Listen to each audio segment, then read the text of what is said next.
What if we were to actively unpack active stopping? From your perspective, what does that even mean to unpack active stopping? Like, what do you feel is in there?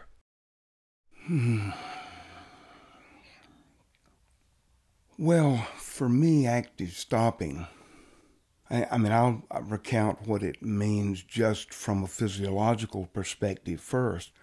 For me, it means taking a few deep breaths, going within, placing my focus within my body, feeling the effects of those breaths, and then just allowing a stillness to wash over me, or feeling a stillness that those breaths induce, and going with that sense of quiet.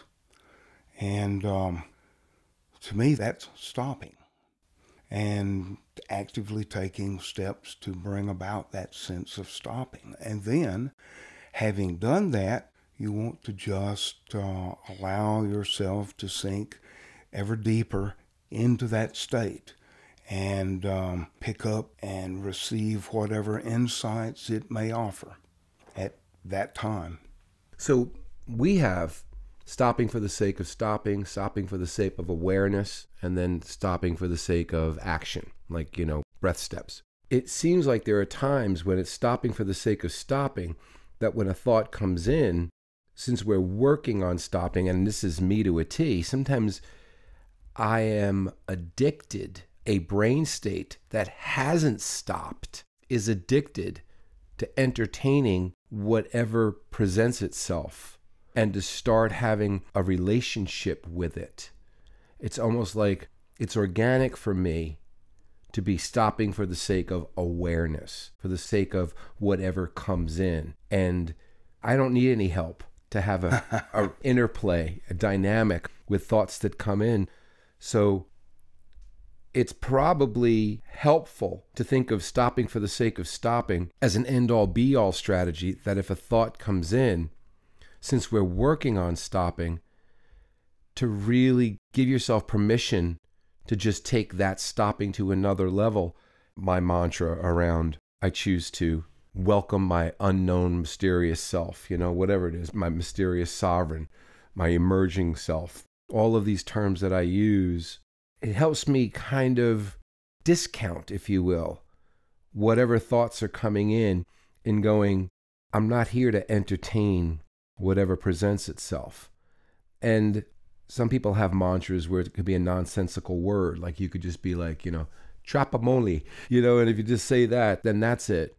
But for me, a version of me, when I say something like, I choose to welcome my unknown self, it puts me into a place of stopping. It seems like it's more supportive for active stopping than just saying something that's nonsensical, some mantra that doesn't make any sense. And then it's like, okay, so do we do that up front and go, this is active stopping, stopping for the sake of stopping, where we're going to give ourselves permission to not entertain what comes, to just go, you know what, it's time for active stopping for the sake of stopping, as opposed to, I'm going to stop for awareness, for epiphanies, for insights, for clarity, because that clarity changes depending on how deep you are into the stopping. Because some of the noise that we have is here on the periphery, and then we start stopping, and then the noise changes as we get more quieter to a higher degree or a higher quality or a higher utility, whatever you want, or a clarity. I love the word clarity,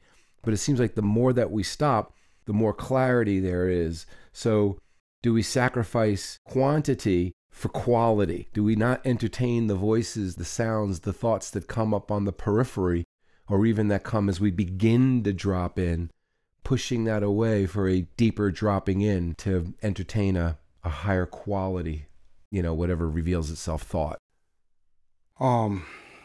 My particular process in active stopping, I have to confess that, we talk about active stopping just to stop and for awareness or whatever. I have to confess that for me, active stopping is one thing. I don't necessarily stop for awareness, or I just stop. I just try to stop. And I do stop when I decide that that's what I'm going to do. And for me, those thoughts that may come in, and this is a technique I learned a long time ago in meditation, is that if a thought comes in, I don't entertain it. I acknowledge it, much as if I was doing some kind of tactile scan or something in Catalyst. I note it, I see that it's there, but I don't interact with it. I just let it do whatever it's going to do and dissipate. So for me, that's how I move deeper and deeper into stopping, is by not entertaining those thoughts that come through.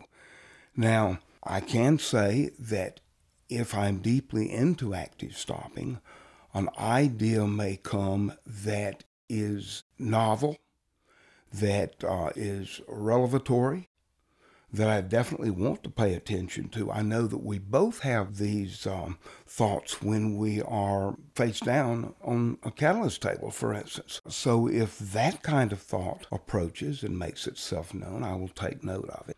But if it's just monkey mind, if it's just noise, I try to just let that go. I mean, observe it. Don't try to ignore it, because to me, trying to ignore it means that you're having to put energy into that, trying to ignore it. So I just let it just float around out there until it floats away. Mm-hmm. And for me, as you're saying that, I kind of observe the version of me that is entertaining it. And when there's more of a charged version of me that interacts with it, I kind of know that I'm stopping deficient. You know, I've got to drop in a little more to get where I need to go. It's not to say that that version of me isn't addicted to entertaining whatever comes, but there's a frenetic kind of interaction or interplay that's happening with it that's not as optimal as when I'm more stopped. Yeah. You know, I seem to file things better, more deeply, rather than peripherally or frenetically, which kind of feel the same. I think that probably everyone who attempts and moves into active stopping is going to experience it slightly differently, depending on their predispositions, where their mind is, where they are, and who they are. I feel fortunate that I seem to drop into it fairly easily. I can go theta after I've been there for a while. Mm-hmm. You know, different people have different experiences. Even offer different brain states, probably have different. Well, yeah, that's what I was trying to say. Yeah, because people by definition are different brain states. And then when you're active stopping, you're actually dropping in. That's a series of different brain states. As you are in the process of dropping in, your brain is rewiring. You're getting a vacation from the monkey mind, and you're going into more of a still place, which I believe truly is the fruit of our wisdom, the access of our wisdom, the real depth of our wisdom comes from that deeper settling in, from that dissolution, if you will. Yeah. Yeah, the more you can melt in a situation like that. I mean, this whole thing about melting has multiple uses, applications, and benefits. Mm-hmm. And active stopping, as well as receiving a session, as well as greaterness coaching, it's there in all kinds of levels and manifestations. And it's just there. It just has its way with us if we allow it to. I remember a session with you recently where the term melting wasn't as effective as dissolving. Yes, I remember. And I realized that at that point that these terms, like tools, have their place. And sometimes it's time to melt, and sometimes it's time to dissolve. Yes. And it's all part of, sometimes it's time to stop. Sometimes it's time to die. I call it dying while you're alive, where you can, whoever you are, those versions of you that are familiar, that all of them can just cease to be, and you could die, dissolve, stop, melt, you know? It seems very, very beneficial.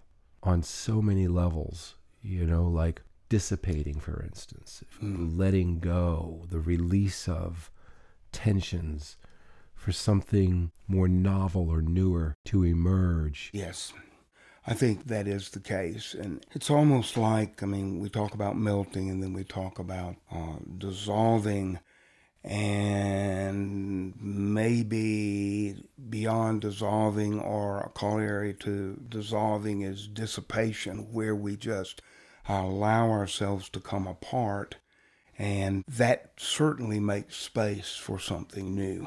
Mm-hmm. Whether the something new is of use or whether it's moving back to a safer brain state.